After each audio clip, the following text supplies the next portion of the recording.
আচ্ছা ম্যাডাম, একটা কোয়েশ্চেন আছে। আমরা কি দাদা বৌদির দোকানে গেলে আপনার খেতে ইচ্ছে করে কিছু? এই আজকে আমার না, আজকে সবার করেছে, আমি শুধু পিনিকটা দিয়েছি, বললাম চল চল। ওটাই দেখ জীবন একটাই, এই যেতে কি করেছে বলতো, শুকনো কাগজে এই যে কাছের ইয়েতে আগুনটা ধরে ঝেড়ে দিচ্ছে। দেখ এই যে আছিস, কাল আমরা কেরোসিনটা তুমি ঢেলেছো? আরে কাল আমরা নাও থাকতে পারি না, কি বলি সরি। তবা তবা না, খেয়ে থাকবো, নি। কেন থাকবো। আমার বাইকটা কেনা হয়নি আর কি। আরে গাড়িটা কেনা হয়নি এখনো। আরে মানুষের জীবন বলা যায় না। কথা বলতেন তো যাই হোক, আমাদের কিন্তু অলরেডি খাওয়ার কোনো প্ল্যান নেই। বাট বাড়িতে সবার রান্না হয়েছে ভালো ভালো, কিন্তু সেই সব ফেলে হ্যাঁ, বাড়িতে না, আমি মাকে বলেছি সবার আজকে, বাড়িতে মানে ভালো যা বলেছি রান্না। তাই রান্না হ্যাঁ। করেছে।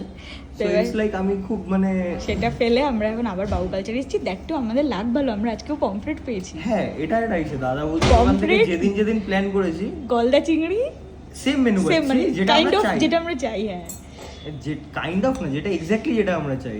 ইয়েস। কারণ তুমি তো খাও এইসব, মানে শাক পাতা তো তুমি পছন্দ, আর আমরা তো শাক পাতা খাই কি মানে বাজে। কি বলতে চাইছিস? না সিরিয়াসলি আমি পছন্দ করি।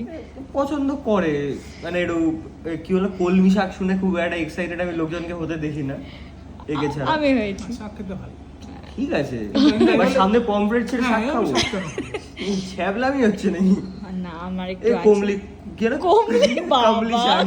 কমলি না তুই আর হ্যাঁ। মনে হয় কমলি শাক বাটা না। কমলি না রে, কলমি।